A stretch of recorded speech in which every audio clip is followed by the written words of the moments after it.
Hello, everyone. Welcome to the stephenkingcast, one man's musings on the works of Stephen King. Each week, I will review one entry in the bibliography of Stephen King in the chronological order of publication, which brings us to this week. And while this isn't one of the big ones, the gunslingers, the drawings of the threes, the its and the stands of his collections, this is one that I was really looking forward to getting to, simply because of the stigma that's attached to it. Of Stephen King's published work, two novels, almost more than the rest, come up in ridicule. One is a novel that is so despised among portions of his fandom that even its author doesn't like it, which says a lot from the man who wrote from a Buick 8 and Mr. Mercedes. The novel is so disregarded that despite its 500 pages, its Wikipedia summary consists of a paltry 3 paragraphs. The novel, of course, is 1987's The Tommyknockers. The other novel that is equally derided, maybe even more so, is Insomnia. And I'll have a lot to say about that when I get to that, because that is one book that doesn't deserve any trash talk. But when it comes to The Tommyknockers, I was very interested in revisiting it. This will make it my third reread of the book. Now, here's my history with it so far. During my first reading of it, I was still a kid and read it because I was voraciously devouring all of Stephen King's works that had been published at that point. That type of reading didn't allow for much thought. It was all about the conquering of the text. Also, my critical senses weren't what they are today, so I wouldn't have known whether it was a well-written book or a poorly written one. Later, I reread it as an adult, and I don't recall having much thought about it one way or another. So here I am, the third time around, and this time I'm reading it with a very specific purpose, and not as a fan, but as a critic, and it made for a very interesting reread experience. What would I find within these pages that made the author disown it as much as he did? What would I discover this time that I hadn't noticed the first 2 times that would make me realize the reasons why it was so universally panned? What exactly was it about this book that made people laugh at it the way that they do? Now, King has accomplished many things in his career up to this point. He's given us telekinetic prom queens, possessed St. Bernards, obsessive cars, evil houses, gunslinging knights, dimension-hopping children, pyrokinetic children, shape-shifting cosmic monsters, and more. He's dabbled in the genres of thriller, horror, adventure, fantasy, sci-fi, and played with classic horror tropes. Here, however, he fully dives into a specific sci-fi genre, that of aliens. He's given us monsters at this point, but until now he has not given us aliens. Actual flying saucer riding aliens. This should be a big moment for King. People should be celebrating this. Stephen King writes an alien story. That's exciting news. Unfortunately, people are quick to dismiss it. By dismissing it, you also throw out the homage to classic sci-fi stories that help shape King's career, whether it be Village of the Damned, Invasion of the Body Snatchers, or Invaders from Mars. The Day of the Triffids, and more. The paranoia and danger of these films is present on every single page of this novel. And it's fun just to watch King play with the tropes and traits found within their stories, here within a work of its own.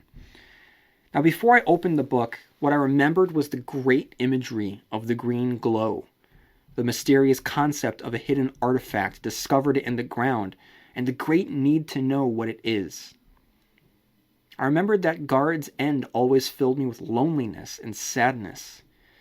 I recalled Stephen King's shout-outs to other works that included It, Firestarter, and The Talisman. I remember it invoking the paranoia and suspicion of Invasion of the Body Snatchers. The point is, of all the things that I remember about the Tommyknockers, I never remember it sucking. In short, people say it sucks. Does it? Let's find out together. But first, here's the shortest Wikipedia entry that I'll lay the foundation upon which I can build my analysis.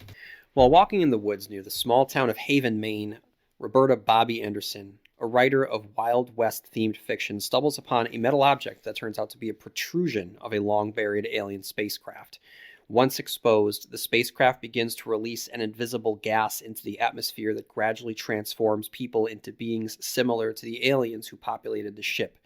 The transformation, or becoming, provides them with a limited form of genius which makes them very inventive, but does not provide any philosophical or ethical insight into their inventions.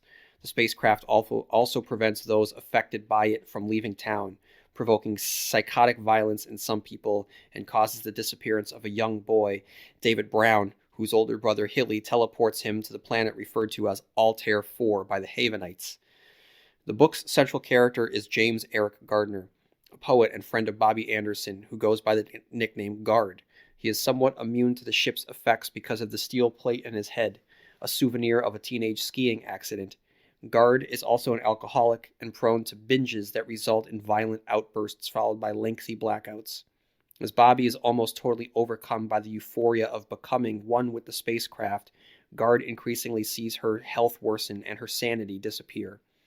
Seeing the transformation of the townspeople worsen, the torture and manipulation of Bobby's dog Peter, and the people being killed or worse when they pry too deeply into the strange events, Guard eventually manipulates Bobby into allowing him into the ship. After he sees that Bobby is not entirely his old friend and lover, he shoots and kills her. Before she dies, she telepathically calls to the townspeople, who then swarm to her place, intent on killing him. Ev Hillman, David and Hilly's grandfather, helps Gardner escape into the woods in exchange for saving David Brown from Altair 4. Guard enters the ship, activates it, and with the last of his life, telepathically launches it into space.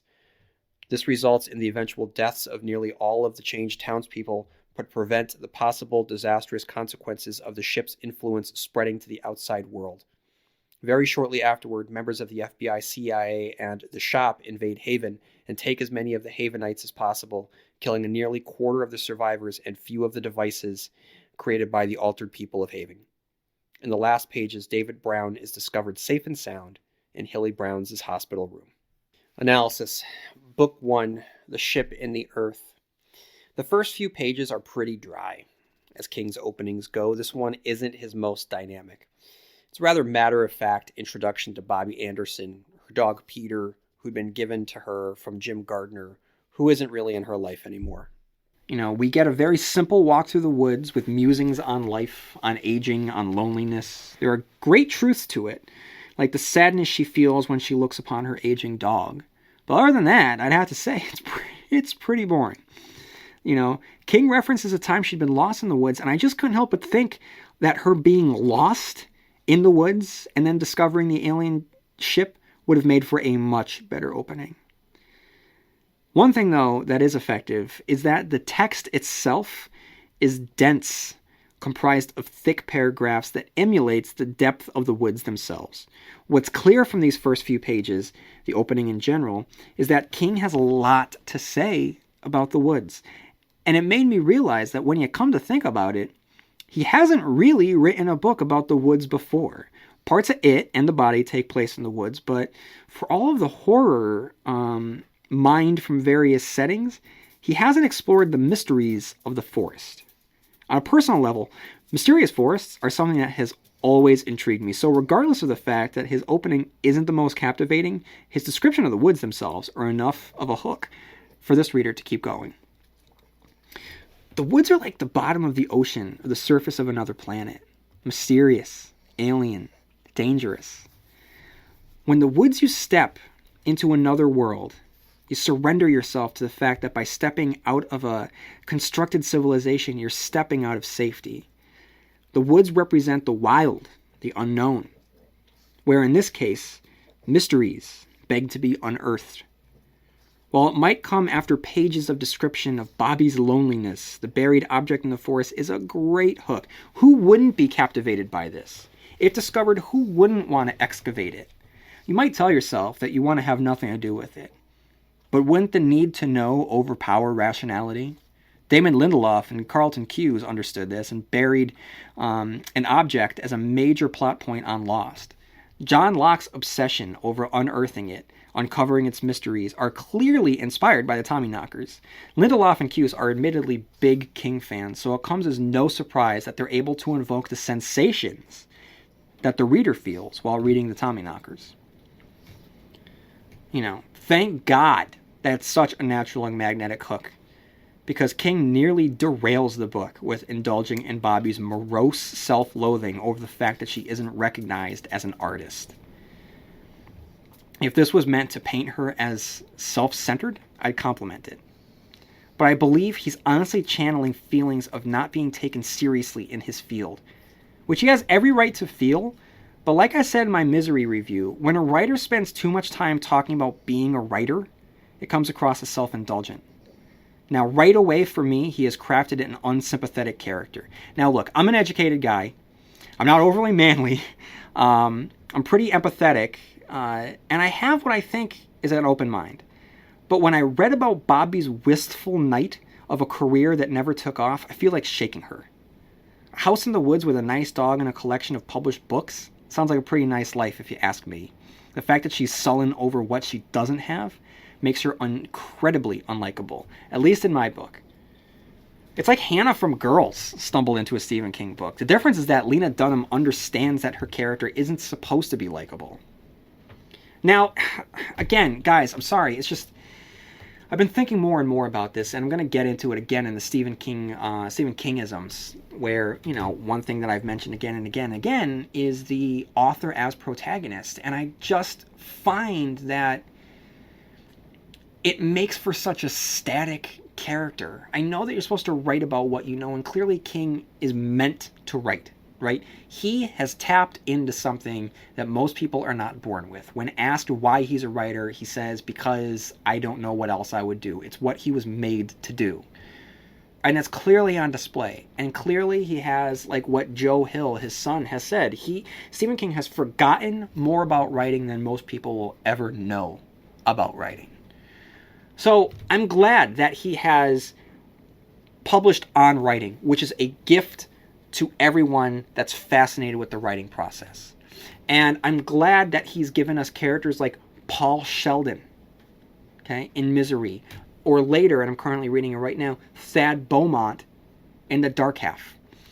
But the difference between those two characters, or Bobby or Guard here, or Ben Mears in Salem's Lot, or Jack Torrance in The Shining, or Bill Denbrough in It, or, you know, the list goes on. The difference is that with Paul Sheldon and Thad Beaumont, the story was predicated on the necessity of them being authors. All right? The plot and the characters intersected here. There's nothing about this book that screams that the two main characters, not one but two, that the two main characters had to be writers. Now, I just, as I was reading this, I kept thinking about Wonder Boys. Okay, I don't know if anyone has read Wonder Boys by Michael Chabon or have seen the Michael Douglas, Tobey Maguire, Robert Downey Jr., and Katie Holmes starring movie. Great movie. Okay, when I think about Stephen King including writers in his books, I think of a scene in Wonder Boys, okay? It's a great scene. Okay, so Rip Torn, okay? I don't know if you guys know Rip Torn. Rip Torn, by the way, has the best name in Hollywood. You might know him from, the Men in Black movies. You know, just he has got such a great presence, one of the best voices in movies. He's this established, recognized, lauded author. People love him, right? And so he goes to the college that Michael Douglas's character is a professor at, and Michael Douglas had, written a book, and now he's this self-loathing intellect who can't move on. He's trying to write, he's trying to publish, he can't do it, he's locked in the past. And he, by the way, is, Michael Chabon plays into every trope and ridicules it. So the Michael Douglas character is just, he's a wretch of a human being, and it's played for laughs, sympathetic laughs, but laughs nonetheless. And the whole protagonist as writer is just ridiculed and mocked in such a loving way, but nevertheless it's still something that is parodied. But going back to Rip Torn, so here all of the grad students are assembled, and it's like they're paying tribute to this god that has come on stage, and he comes on and he gets into the microphone and he taps the microphone. I'm sorry if that just produced some feedback, but he looks out at the crowd. There's this hush that that falls about everyone as he leans into the microphone, and with his great rip-torn voice, he takes a deep breath and simply says, "I am a writer." And there's a pause, and then everyone just breaks into this great applause as if what he said was the most profound thing that humanity has ever been given, as if he had come down from on high with 2 tablets etched in stone. I am a writer. And with those 2 lines, or 3 lines, I am a writer. Wow, that's why I was not into math. With those 4 lines, he completely pokes holes in this type of character archetype. And that's all I can think of. When I see Bobby just languishing around her house, just pining and whining, and Guard just falling about in his alcoholism and moaning and raging against the dying of the light, I just think of Rip Torn leaning into the microphone and saying, "I am a writer," and having it be profound. There's no profundity. Is that a word? I'm not a writer. But it's not profound. To me, it makes for passive characters. It's indulgent. And it's a Stephen Kingism that I hope that what's clear is that in these reviews, I come down in favor of Stephen King. I think, some people have asked me, do you think that Stephen King has ever listened to this podcast? I don't think that he has. And one listener wrote an email saying, what would you talk about with Stephen King if he had ever listened? What do you think he would say? I think that Stephen King would tell me to get a life, to be perfectly honest.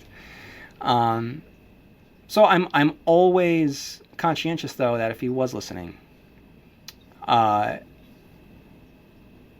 don't want to say I pull my punches, but I want to be respectful here. I mean, this is a podcast that is built upon the foundation of another man's work.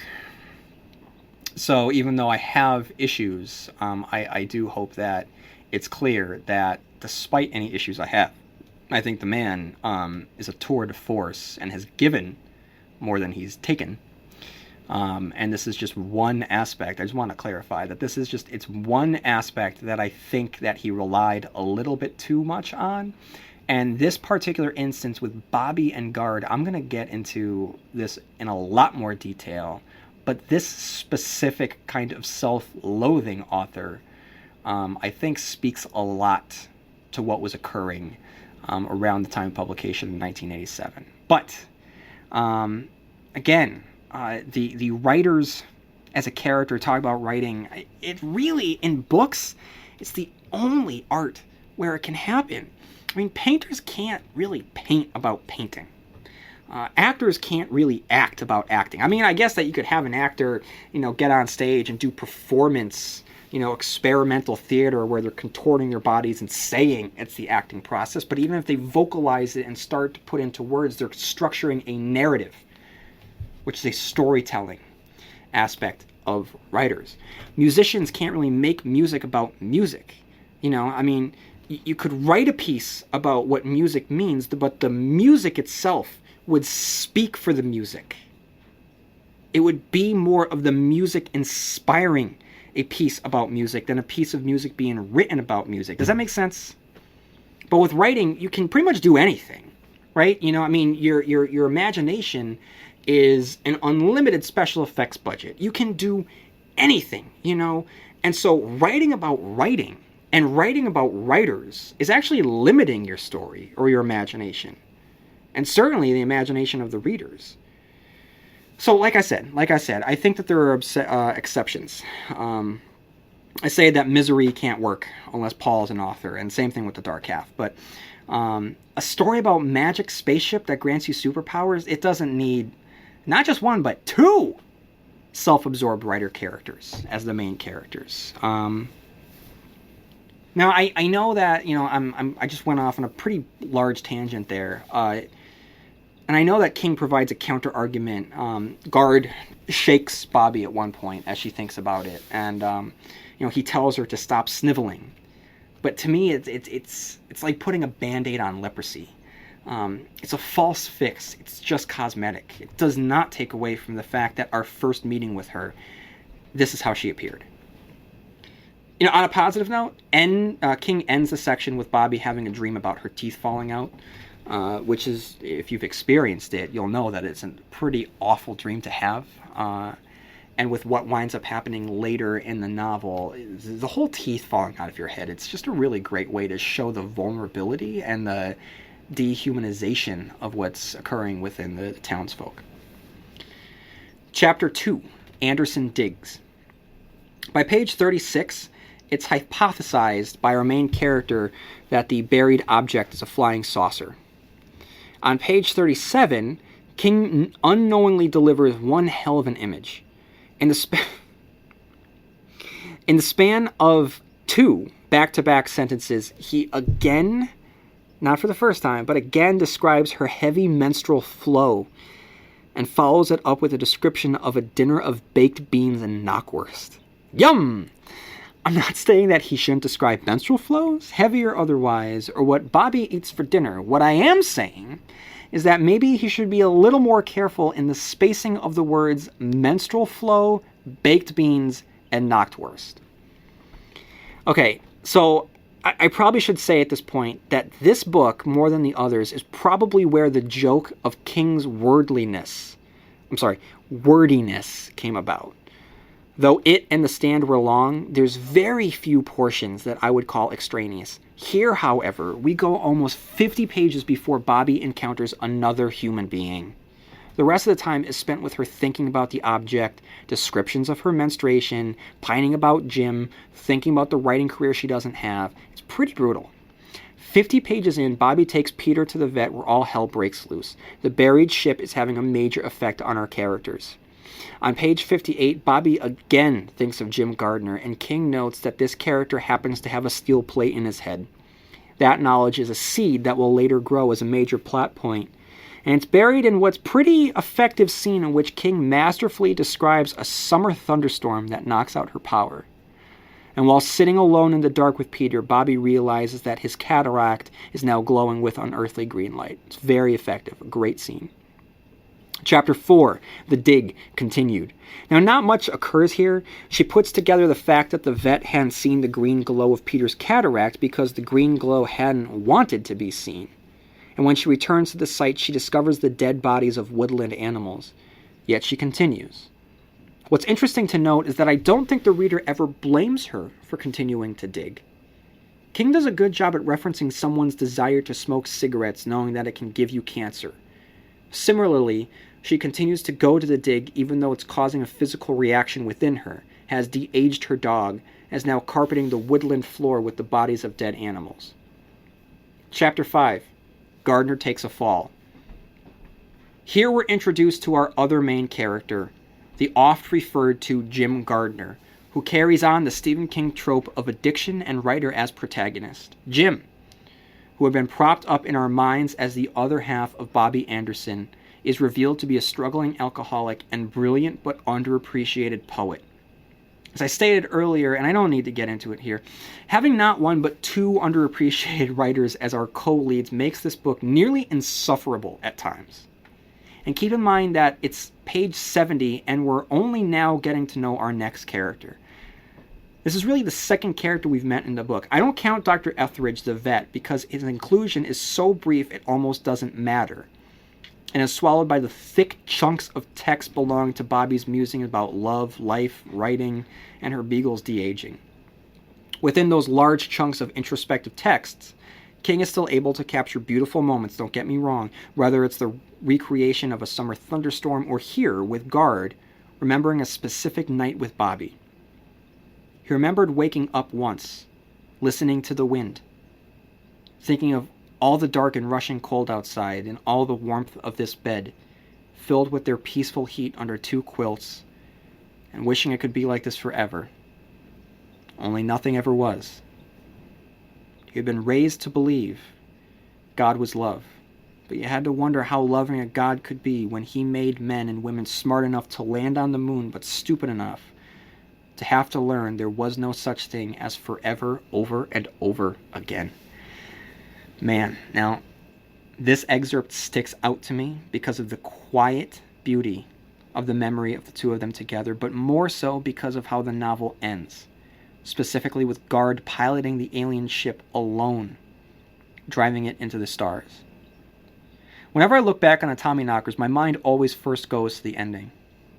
It stuck with me when I first read it. Made me sad, like deeply sad. Imagining Guard having to leave the planet, piloting the ship into the cold depths of space, his body encased in a silver tomb that will never be visited. His life never remembered. No evidence really of him ever existing. Him really being only remembered among a community of intellectuals as a drunk. The only person that ever loved him, he had to kill. So when I read this scene, and the outside is described as the dark and rushing cold, that to me speaks of the indifferent galaxy that swirls around our planet, from which crash the alien ship that first threatens and ultimately destroys the peaceful heat of community, relationships, and love. I wanted to take a moment to acknowledge moments like this because there are still moments in this laborious novel where King's truths still shine. However, we can't ignore that Chapter 5 is over 50 pages detailing Guard's alcoholism, his poetry readings, and his rantings on nukes. While I think that we can all agree that there's nothing more thrilling than poetry readings, it does not add much to the story. And with the whole nuke thing, I don't know. I don't know if King envisions Guard as the voice of rationality in a growing irrational world, but he comes off like that guy. You know, and while I believe that on some level Gardner's antics at the party are meant to portray him as a miserable drunk, I just can't help but see a little bit of King's own viewpoints coming in through here. You know, in this scene, I read Guard as an avatar for King himself, saying the things he's always wanted to say, getting revenge on the high-minded college people. You know, despite the unfavorable attacks by Guard's lecture on nuclear power is unintentionally sanctimonious. Chapter 6, Gardner on the Rocks. In the previous chapter, King channeled a lot of his anger into the character of Guard, as well as the sensations of getting drunk. Here, he describes in detail the effects of an apocalyptic hangover. Guard contemplates suicide, but has the deep sensation of Bobby needing him. I don't know. I think that the thing... I don't want to talk about that, because the thing that I really want to talk about right now is the reappearance of Jack Sawyer, the star of the Talisman. And this is more than just the Stephen King reference, of which this novel has many, by the way. This is a solid cameo, which reminds me more of what King will later go on to do with the return of Richie Tozier and Beverly Marsh in 11/22/63. King builds an entire chapter around Jack. I mean, Guard could have woken up on any beach, but he didn't. He woke up on Arcadia Beach. Not only does he wake up on Arcadia Beach, he references the Arcadia Fun World amusement park, which we know is maintained by the otherworldly Speedy Parker. By revisiting such a notable setting from a fan-favorite novel, King purposefully teases the reader.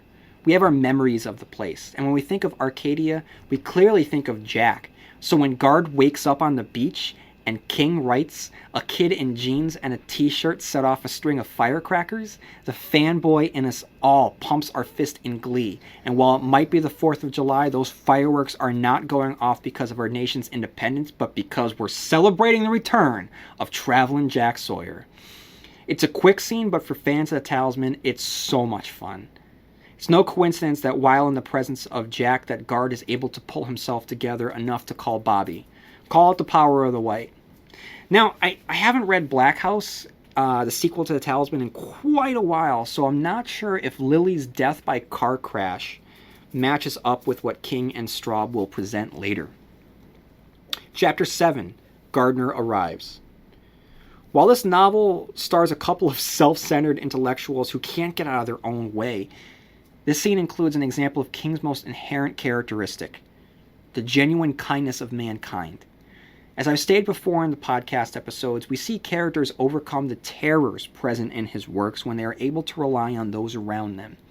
Ben Mears and Mark Petrie from Salem's Lot, Dennis and Lee from Christine, everyone from The Stand, the losers in It, the list goes on and on. and manifests itself in different ways. Novels where there's division among the characters, or characters acting selfishly, result with heartbreak. Cujo is an example. The Gunslinger and Thinner are others. Now, here we have Guard propped up by a traveling bar band who rallies around him, and recognizing that he's in danger, provides what money they can, and a good luck kiss goodbye. Between this and a scene with Jack, it's as if the universe is telling Guard that he's redeemable, that it believes in him, that he's worthwhile. For an alcoholic or an addict, that's an incredibly powerful message. So while many of his characters in the book may either wallow in self-pity or become undone by their addiction to the power of a spacecraft, King presents hope to the addict, as if he is projecting hope for himself. And I'm going to get into that in a lot more detail at the conclusion of the review, specifically just a larger discussion on addiction, because as we all know, Stephen King was going through a lot at this particular time. But I want to read one. Well, I'll get to that later, like I said. But I just want to read something on page 136 of the paperback edition. We get just a description. After he's hiking through the rain, we get clear skies, and the world presents Guard with another guidepost to his redemption, with just another beautiful scene. So I know, listen, it's been 32 minutes. The 32 minutes that I've spent on reviewing this have not been entirely complimentary. Running a business is hard enough, so why make it harder with a dozen different apps that don't talk to each other? One for sales, another for inventory, a separate one for accounting. Before you know it, you are drowning in software instead of growing your business. This is where Odoo comes in. Odoo is the only business software you'll ever need. It's an all-in-one, fully integrated platform that handles everything. CRM, accounting, inventory, e-commerce, HR, and more. No more app overload. No more juggling logins. Just one seamless system that makes work easier. And the best part, Odoo replaces multiple expensive platforms for a fraction of the cost. It's built to grow with your business, whether you are just starting out or already scaling up. Plus, it's easy to use, customizable, and designed to streamline every process, so you can focus on what really matters, running your business. Thousands of businesses have made the switch, so why not you? Try Odoo for free at odoo.com. That's ODOO.com. But, I mean, even though the book at times can go on and on and on, you can't deny the power of the storytelling and just the descriptions. So, King writes, he stopped, looking at the sunlight as it spilled across rolling miles of wet woods and hayfields in the west, the rays beaming down like the dramatic sun rays in a DeMille Bible epic. Route 9 began to rise here, and the western view was long and gorgeous and solemn, the evening's light somehow English and pastoral in its clear beauty. The rain had given the landscape a sleek, washed look, deepening colors, seeming to fulfill the texture of things. Gardner was suddenly very glad he had not committed suicide, not in any corny art link-letter way, but because he had been allowed this moment of beauty and perceptual glow. Standing here, now almost at the end of his energy, feverish and sick, he felt a child's simple wonder. All was still and silent in the final sunshine of evening. He could see no sign of industry or technology. Humanity, yes. A big red barn attached to a white farmhouse, sheds, a trailer or two. But that was all. The light. It was the light that struck him so strongly. Its sweet clarity, so old and deep, those rays of sun slanting almost horizontally through the unraveling clouds as this long, confusing, exhausting day neared its end. That ancient light seemed to deny time itself, and Gardner almost expected to hear a huntsman winding his horn, announcing all assemble. He would hear dogs and horses' hooves, and so it goes on there. But think about the moment of beauty that he has when he comes to Haven, all right? And that's an example of what Haven is, right? Haven is just one letter away from heaven. And the light that comes down, the pure gold light of nature, is going to stand in stark contrast to that green alien light of the Tommyknockers. So I needed to read that. Guard reaches Bobby, and we see her through another's eyes. Now, while I might have criticized the time spent with Bobby in the beginning, it does pay off here. Maybe not entirely to justify the amount of time that we spent with her, but there's a payoff nonetheless. With the first few chapters told through her perspective, she existed as an unreliable narrator. We may have been aware of the dangers of the dig, but here, through the eyes of Guard, we clearly see the dangers of the dig as the air feels poisoned and Bobby looks like a walking skeleton. Chapter 8, Modifications. Now again, whatever criticisms I lobbed at the self-indulgence of writer characters earlier, it's clear that King has established a very, very tangible relationship with our two characters. Whether it's the call and answer of Bobby and Guard or their brief reunion before Bobby passes out, there's a connection between the two of them that's unarguable. While Bobby sleeps, Guard exits the house and discovers the Tommyknockers inspired gadgetry that includes balls of light and invisible force fields. When it comes to all the crazy inventions from the spacecraft, the logic doesn't entirely hold up, but it's fun as hell. This is clearly a case where you have to suspend disbelief. It'd be one thing if Bobby and later the townsfolk were chipping away pieces of the craft, and these pieces, infused with so much alien radioactive power, allows for the creation of these crazy inventions. But that's not what happens. Somehow the spaceship infuses the people with power that allows them to use the batteries and wires to create alien technology that is then empowered by the energy that has transferred from the spacecraft to the inventions with the humans as a living conduit. It's a weird conceit and it's fun. Again, this novel is oftentimes slammed by critics, and I have done my slamming, but I'm over it, okay? Because from this point forward, it's pretty much all complimentary. Because the townsfolk as walking human batteries for dormant alien power, that's right up my alley. The inventions themselves, and more specifically, the power that fuels them, is a metaphor for nuclear power, which was a hot topic upon publication and evidenced by Guard's earlier diatribe. When keeping that in mind, the townspeople resemble survivors undergoing radiation poisoning, and their carelessness in playing with technology that they don't understand is a clear condemnation on the part of kings towards the creation of nuclear-powered plants and the lawmakers who support them. He might have dragged out the beginning of the novel with introspective character portraits, but once Guard gets to Bobby's home, he doesn't waste any time revealing how crazy this novel is going to get. We get the miniature sun in the water heater, the personalized doorbell chimes, and most absurdly, the flying tractor. I say absurd, but with the fact that it's also really awesome. Chapter 9, Anderson Spins a Tale.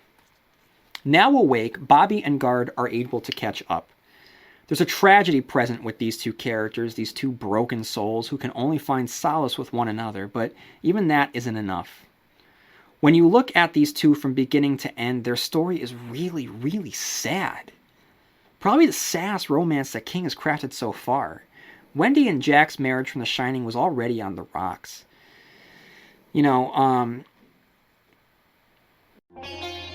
It's time for Trash Day Nose Yoga with Hefty.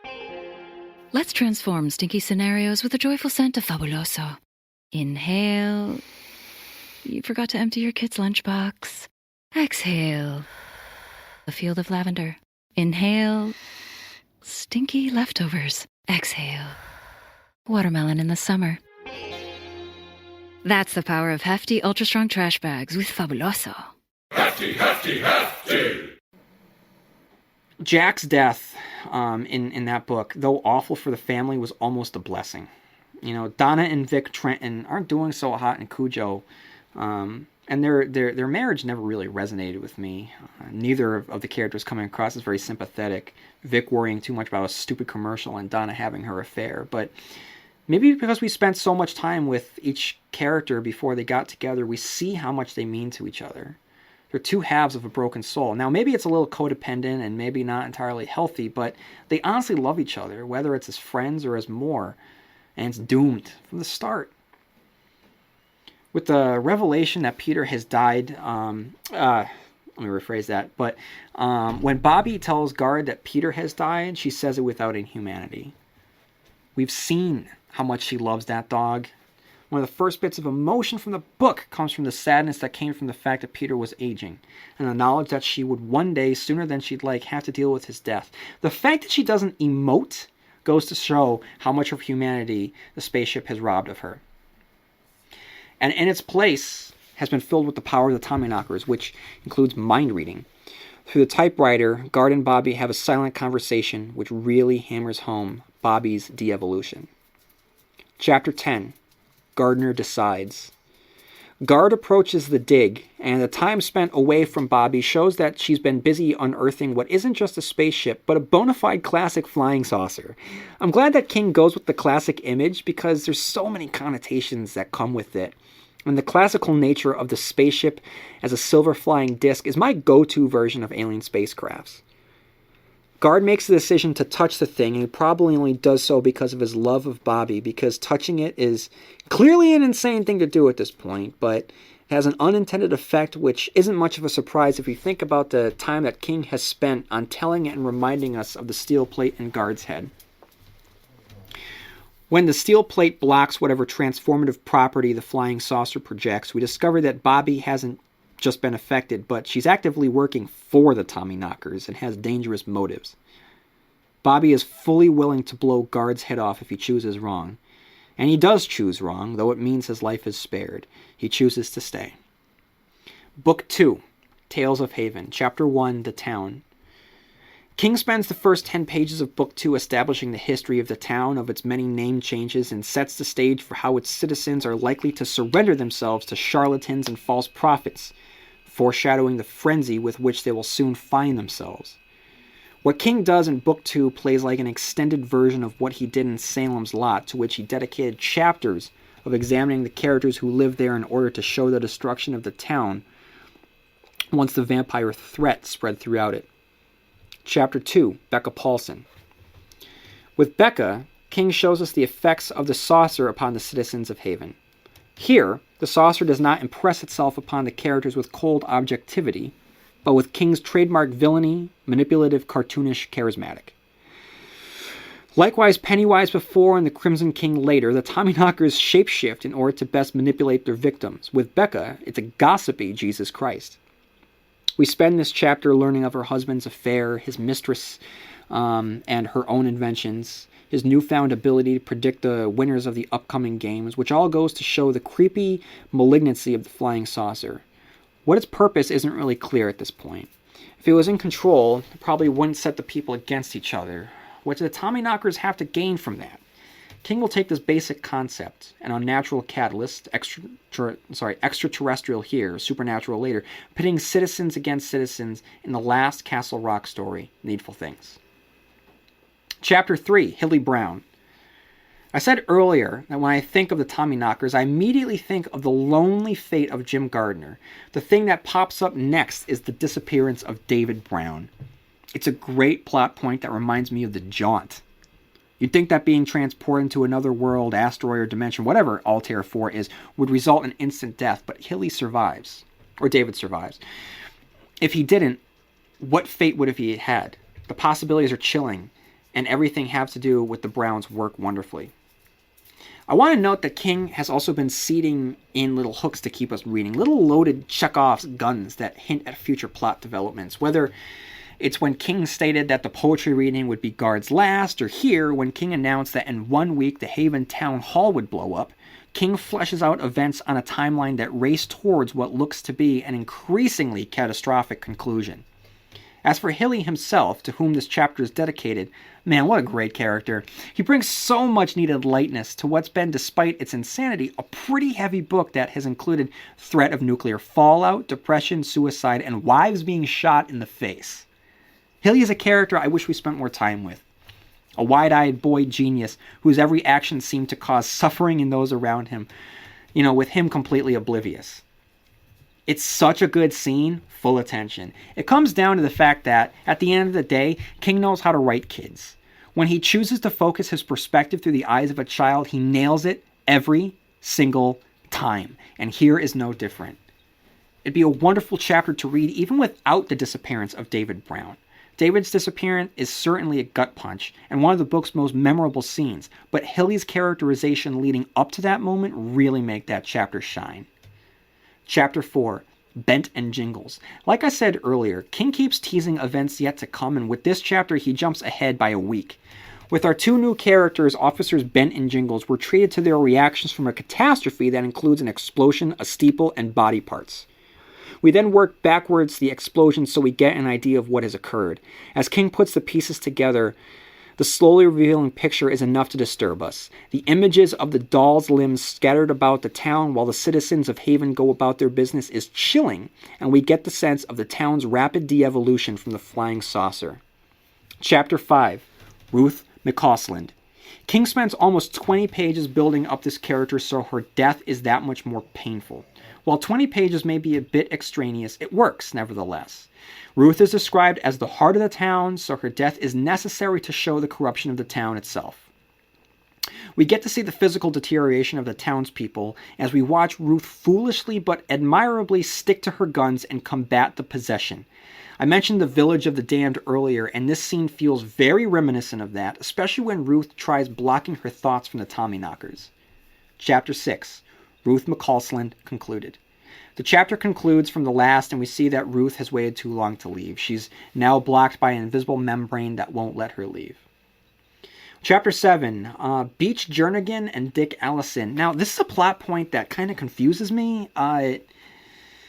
They have to rush to doctor a photograph for what purpose? It's not clear to me, and granted, I didn't read the section with 100% attention, but it still seemed like a forced conflict. They're going to project an image of the steeple so people think that it's still there? Is that what I'm supposed to believe? But the funny thing is that in 2015, the tension around whether or not they'll be able to doctor the photo, it's rendered pretty moot. In a Photoshop world, it's just not that big a deal. Chapter 8, Ev Hillman. Here we check in with Ev, who's found safety in Derry. And when Derry is the safest place you can find, you know you're in trouble. Ev takes on a history lesson of the bad luck that has cursed the woods as far back as he can remember. It's a nice touch and one that has a foot in the real world. There are forests throughout the world that have inexplicably high numbers of people getting lost and accidents occurring. There's a forest in Canada, I believe, where people just go missing if they go down a particular road. And then there's the suicide forest in Japan. I'm going to read that again. There's the suicide forest in Japan. About 100 suicides occur in that forest every year, and there are signs warning people not to enter. Okay? That's pretty creepy. Okay, and that's not a made-up story. That's in our world. So King just builds an original story around, this concept of spooky, mysterious forests. Chapter 9, The Funeral. It's the last stand of Ev Hillman and Butch, who discover the ship and are overtaken by Bobby and her posse. Throughout the chapter, we check in with Guard, who has dived into the deep end of a bottle and takes comfort in knowing he'll drown rather than eaten alive from the monstrous sharks of the Tommyknockers. Chapter 10, A Book of Days, The Town concluded. Here we get a good sense of the mind-reading sensation on page 471, the effect of the ship upon the townspeople and the sensation of becoming. So on 471, King writes, Andy Bozeman, who had been Haven's only realtor up until 3 weeks ago when he simply closed his office, had discovered that mind reading was something a fellow had gotten used to very quickly. He didn't realize how quickly or how much he had come to depend on it until it was his turn to go out to Bobby's place to help to keep an eye on the drunk. Part of his problem, he knew, was that it was going to be a problem after talking to Enders and the Tremaine lad, was being this close to the ship. It was like standing next to the biggest power generator in the world. Constant eddies and flow of its weird force ran over his skin like swirling sand devils in the desert. Sometimes large ideas would float dreamily into his mind, making it impossible to concentrate on what he was doing. Sometimes the exact opposite would occur. Thought would break up completely, like a microwave transmission interrupted by a burst of ultraviolet rays. But most of it was just the physical fact of that ship looming there, like something out of a dream. It was exhilarating, awe-inspiring, frightening, wonderful. Bozeman thought he now understood how the Israelites must have felt carrying the Ark of the Covenant through the desert. In one of his sermons, the Reverend Goodhinger said that some fellow had ventured to stick his head in there just to see what all the shouting was about and had dropped dead on the spot. Because it had been God in there. There might be a kind of God in that ship too, Andy thought. And even if that God had fled, it had left some residue, some of itself, and thinking about it made it hard to keep your mind on the business at hand. We're given a good sense of the scale of the excavation of the spaceship from that point forward, which Couldn't be replicated in the otherwise pretty faithful TV movie adaptation as far as I remember. Bobby returns in this section looking less human than before, but King makes it clear that she still retains some of her humanity. Regardless, we learn that the physical transformation involves the dissolution of the human body's bones and the increasing translucence of the skin. Guard also learns that he isn't immune to becoming, just that it would take longer. And the section includes a cameo from Derry's most famous citizen, Pennywise the Dancing Clown himself. When a Haven resident goes to Derry to procure more batteries, he believes he's hallucinating when he sees a clown in the sewer grate clutching a handful of balloons. Book 3, The Tommyknockers. Chapter 1, Sissy. For the opening of the final book, King decides to introduce the oft-referred to Anne, sister of Bobby, who's one of those broad, larger-than-life alpha males, who in this case happens to be a female, the type of angry, forceful caricatures you hope don't really exist in this world, but who probably does. We've seen this character before with Morgan Sloat, Tom Rogan, and will again in the very similar novel Under the Dome with Big Jim Rennie.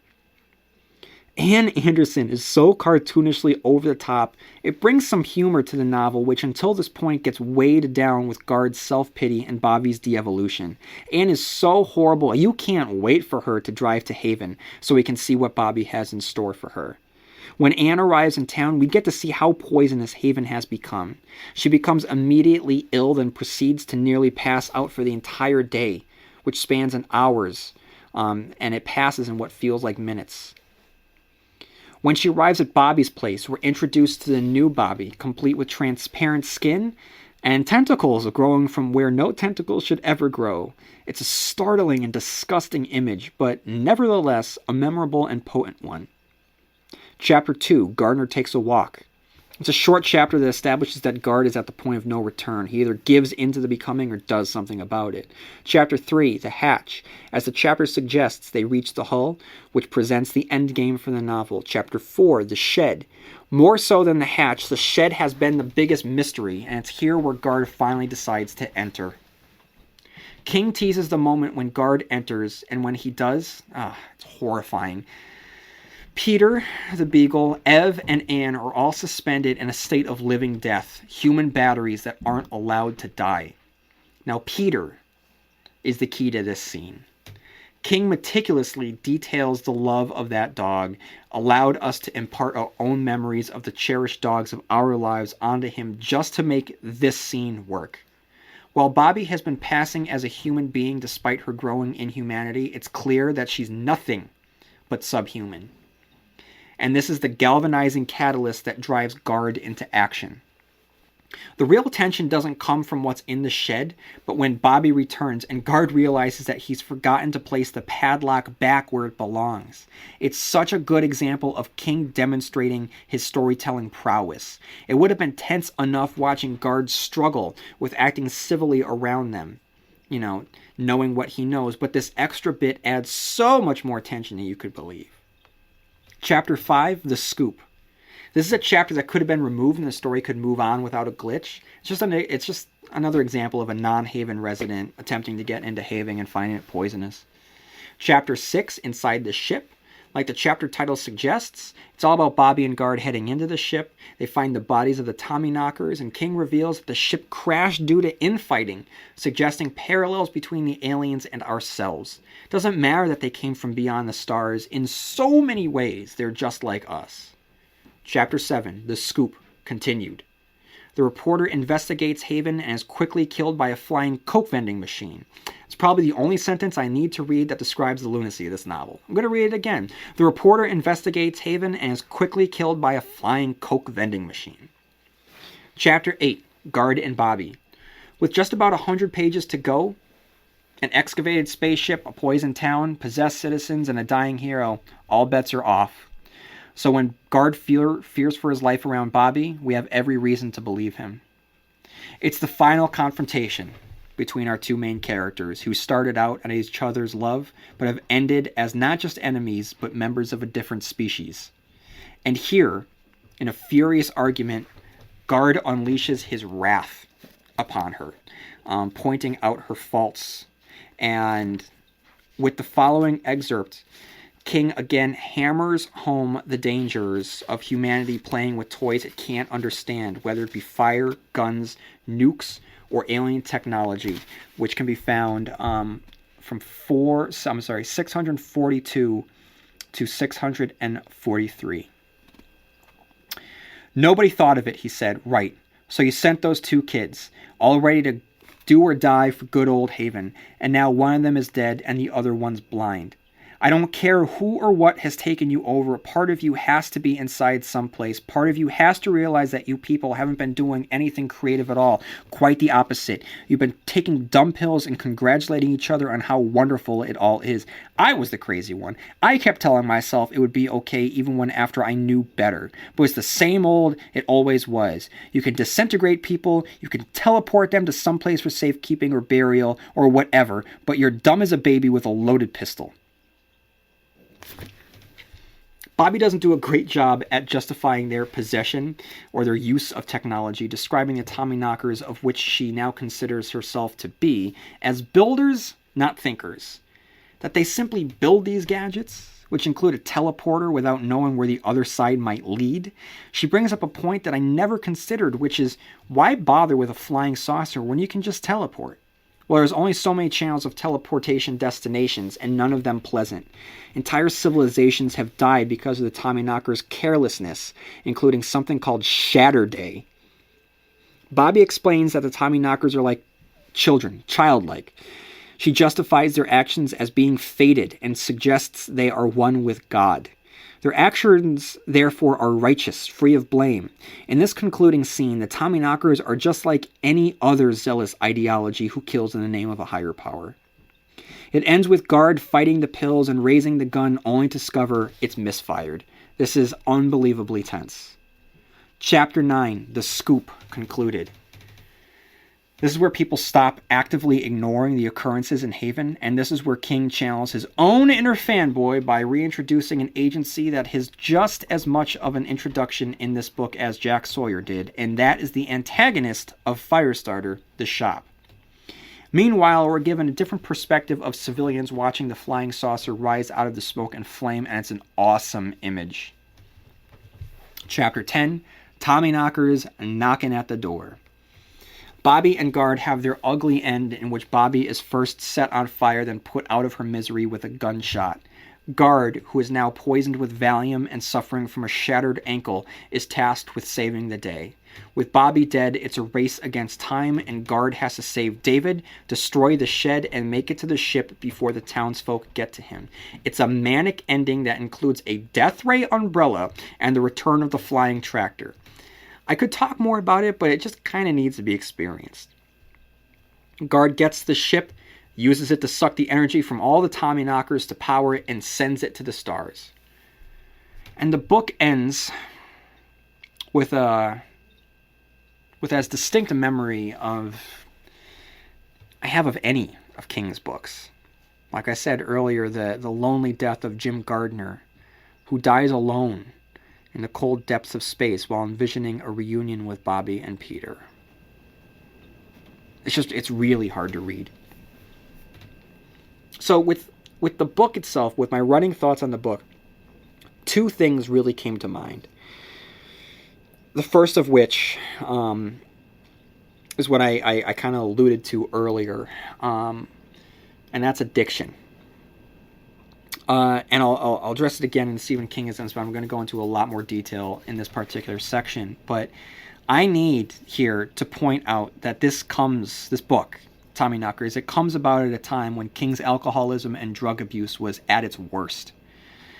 Now, as you know, or maybe you don't, if you don't, since the publication of Carrie, King's addictions grew and grew, culminating to a point when his family found him unconscious, covered in blood, and believed he was dead. They staged an intervention, and he's been clean ever since. Now, Needful Things will be the first novel he publishes sober. I don't know exactly where that leaves the dark half, if he was writing that simultaneously with the Tommyknockers. I know that King often writes sections at a time concurrently with other works, as in the case here with the Tommyknockers, which was written over a 5-year span. The man is prolific enough to publish multiple novels a year, so it's not hard to believe that he wrote the dark half before he went sober. Now, the reason I say this is because King considers Tommyknockers his worst book. And if that means that he believes his overconsumption of booze and drugs played a part, then it signals one of the last novels he wrote while under the influence. Examining the Tommyknockers with this in mind, we see addiction woven into the very fabric of the story itself. In Dreamcatcher, King will write what looks on the surface to be a very similar story of a crash spaceship in a small town in the woods, but these two stories differ greatly because at the core, Dreamcatcher isn't much about anything else but aliens, while this is never about anything else other than addiction. While it may involve unearthing a hidden spacecraft, it's really about the pull of the spacecraft that it has on the townsfolk and the addiction that follows. The spaceship, it's the ultimate drug that at first gets you high, makes you feel superhuman, but eventually drives you away from your family and friends and robs you of your humanity. By the end of the novel, the townsfolk of Haven aren't enlightened superhumans, they're rotting junkies in need of more and more of their drug. They can't live without it. Going cold turkey isn't even an option for them. It's just going to kill them. They're too far gone. The conclusion of the novel involves Bobby pointing a gun at Guard's head, forcing him to OD on pills. I never thought of that in context of King's real-life demons. So this time around, it made me shudder at how close we came to reading a newspaper headline announcing the death of this great author. How can this not be interpreted as a cry for help? Our main character is forced at gunpoint to swallow handfuls of Valium or die a slow, painful death on an alien landscape. That is as bleak a moment that I've ever read in any Stephen King book. The fact that Guard does die in the end, surrounded by darkness while dreaming of memories that never were, serve as a dark suicide fantasy, or at least a dark future that was increasingly becoming a distinct possibility. I think if King had died, people would talk about the Tommyknockers much differently than they do now. It wouldn't be the object of ridicule, but a portentous window into the mind of a troubled author. An addition among his collections his fans would point out to as his cry for help. It gives his dedication to Tabitha that much more poignancy. It's as if when he writes to her in the beginning of the book promises to keep, he's promising that he will not meet Guard's lonely end. So I kind of dumped all over the book at the beginning. I think that, by the end of this review, I think it's kind of clear that I enjoyed it very, very much. I think that it was a slow, self-indulgent start, but at its core, with it being about addiction, it's really speaking, I think, about King at that particular time in his life. I'm glad, so glad that things worked out, that he survived his own addictions, he survived the car crash, he demonstrated a strength that most of us don't have, and came through, still as prolific, and still as creative as he was while he was on drugs, while he, before the car crash. In fact, I'd argue that the books that he writes while he's clean are more imaginative than the ones while he was on drugs. Now, I think that this is a novel about addiction and dependency, but he also makes some other arguments here. Clearly, the Tommyknockers is a metaphor for nuclear power. And the dangers of nuclear power and what can happen. But it's also, he's speaking about religion. He's not only examining addiction, it's not necessarily an exploration of religion, it's a critique. Not necessarily of religion itself, but the blind devotion to religion.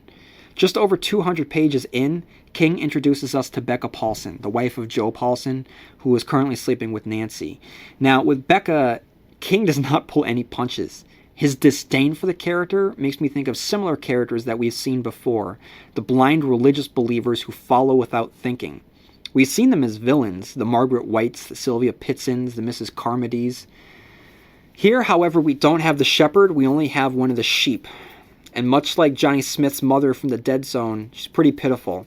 When you take into account the previous chapter's history lesson on the gullible nature of the town's religious members, Becca is only the latest in a long line of gullible believers. In King's works to this point, nearly every single depiction of a religious person or a holy man has been negative.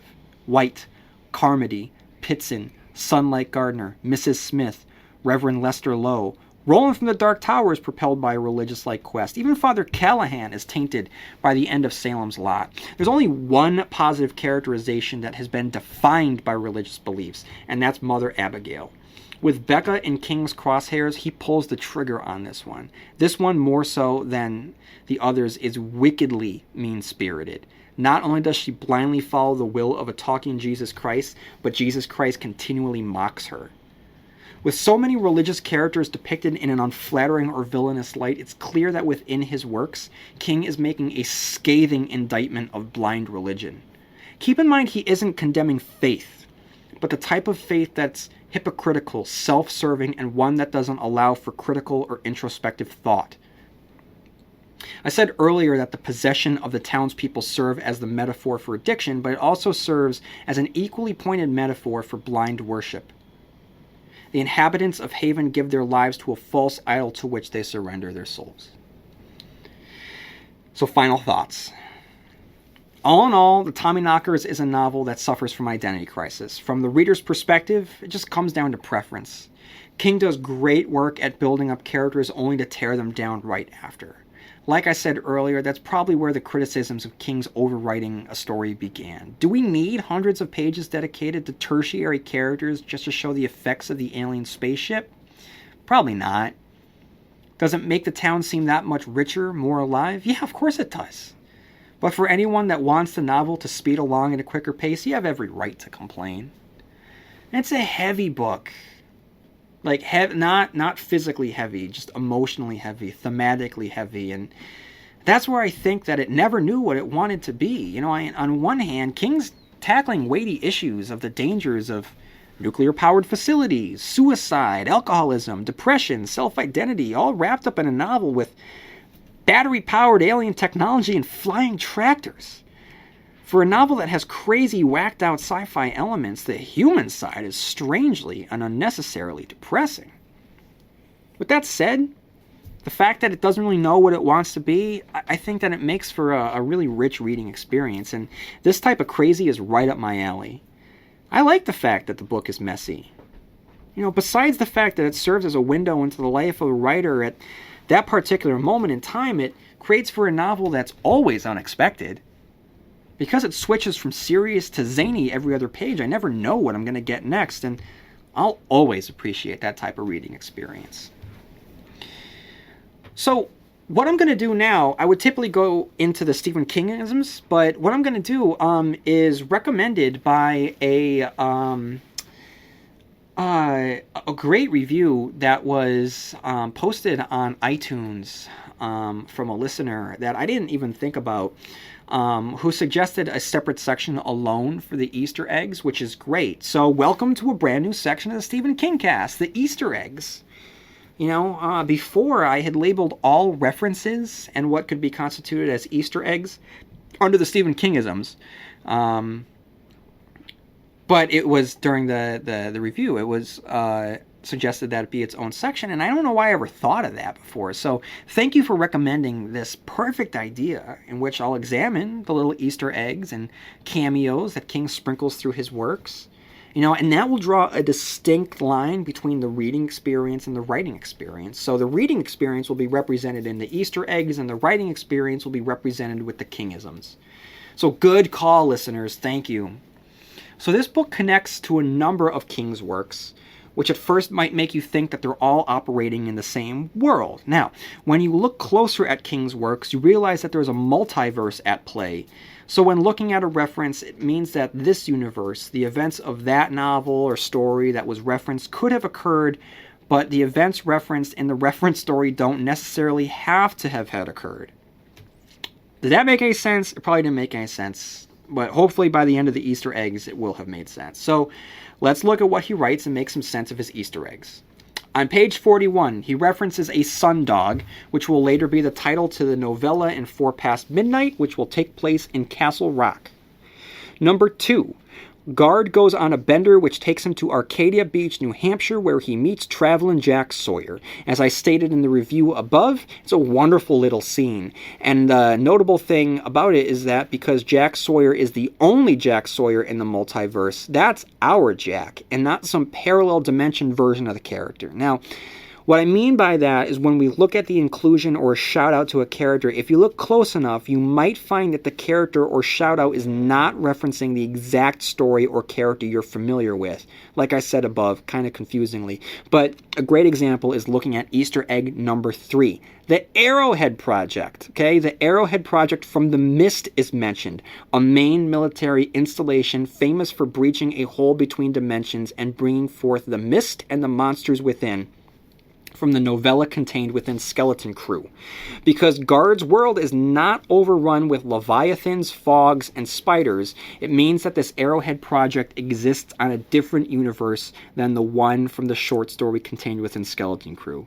Another example of like duplicate worlds, duplicate concepts found from one story to the next, but not necessarily existing in the same plane of being, can be found in Easter egg number 4, Derry, Maine.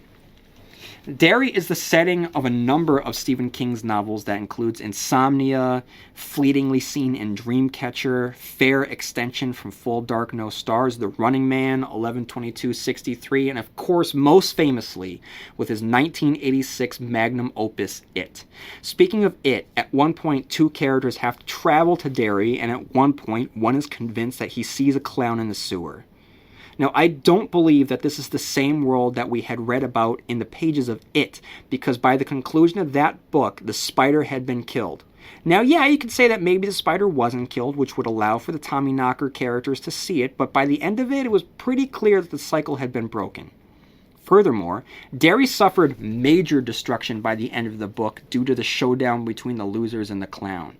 Because of this destruction is not referenced at all in the pages of the Tommyknockers, it leads me to believe that this Derry exists in a different world than the Derry we had read about in It. Number 5. And in the end of the novel, the shop comes into Haven. This is our next Easter egg. The shop, of course, is the clandestine government agency that was the antagonist of Firestarter.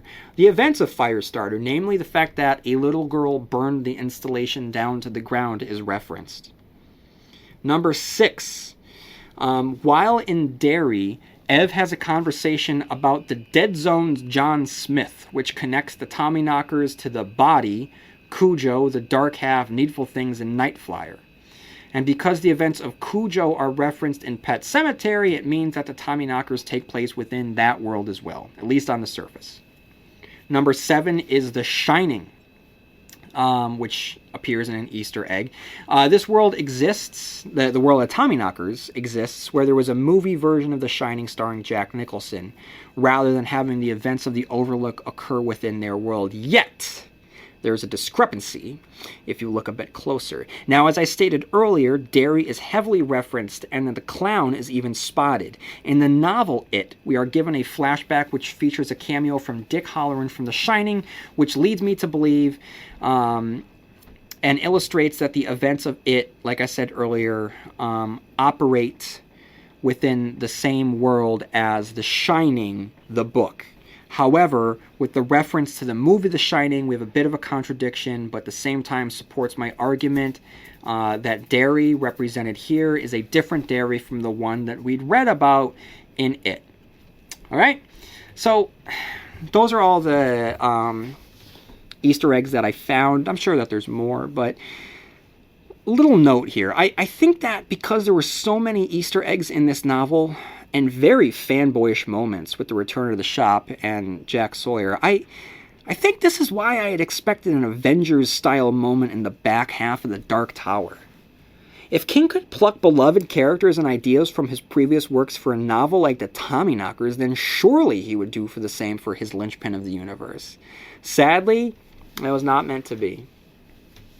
Now we have our Stephen Kingisms. So like I said, the Stephen Kingisms will now reflect the writing process of the tropes of the author, not necessarily the reading experience of references.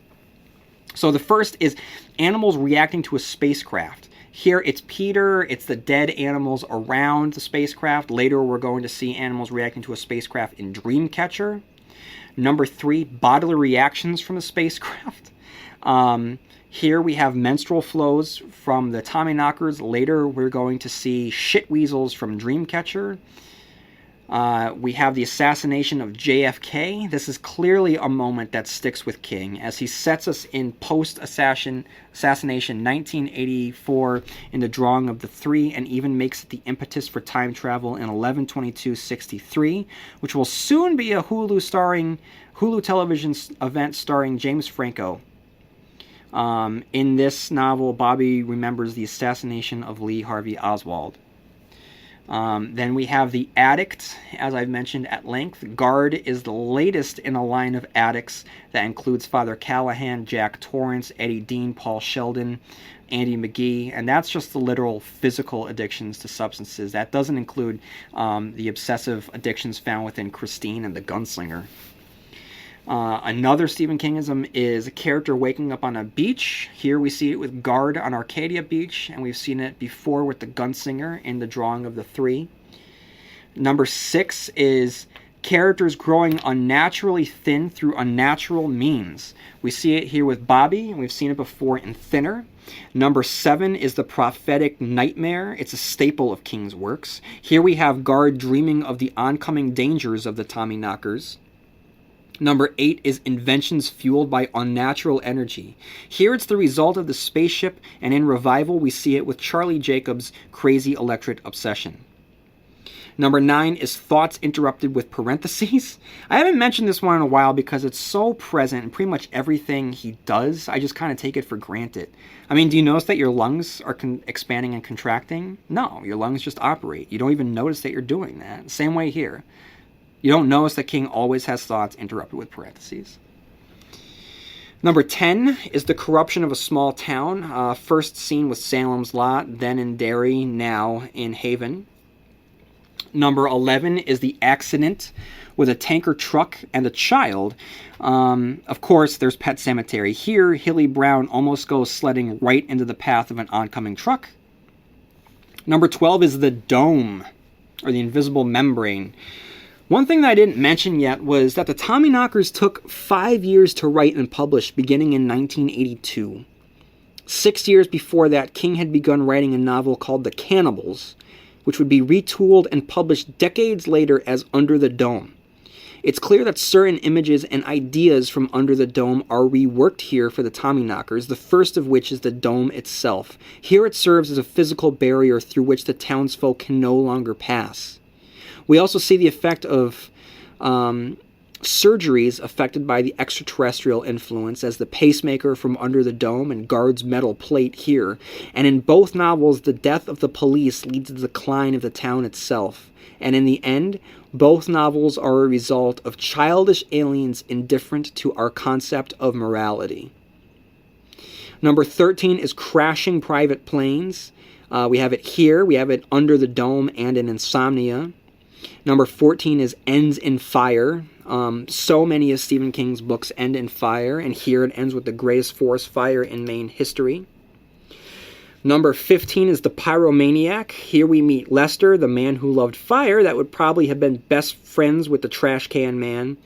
And keeping with fire, number 16 specifically is The Shirt Catching on Fire, which we see here with Bobby, and we've just seen with 1987's The Drawing of the 3 when Jack Mort's shirt gets caught on fire.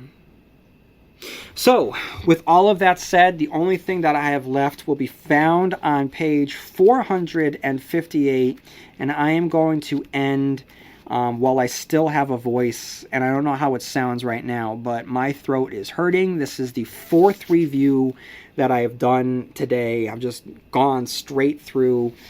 I have not stopped in hours, and my throat is starting to get to me.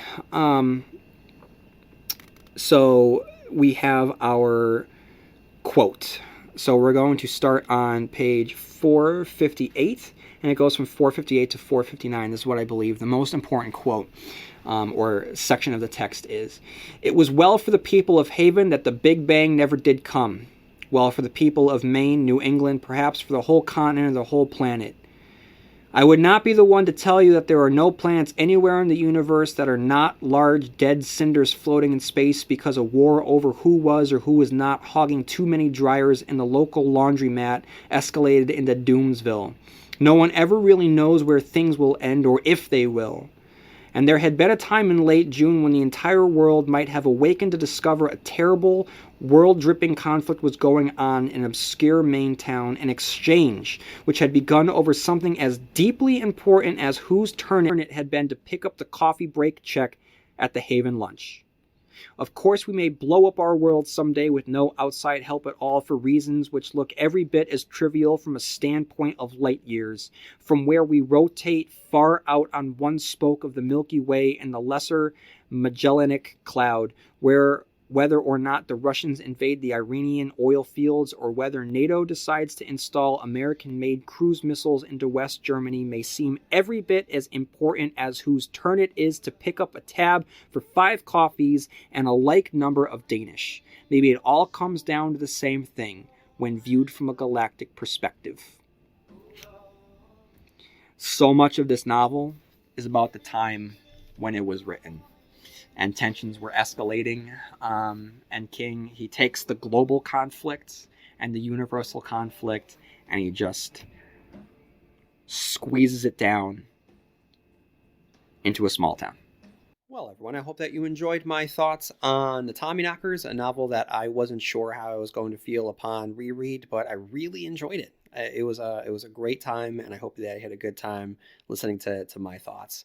So if you have any time on your hands, please leave a review on any of the platforms that you listen to, whether it be Apple podcasts or Spotify or YouTube, because the Stephen King cast can be found in any of those and more. And if you have any thoughts on the Tommyknockers, feel free to write into stephenkingcast@yahoo.com. And may you have long days and pleasant nights, and I'll see you here next time where MOON spells Stephen King cast.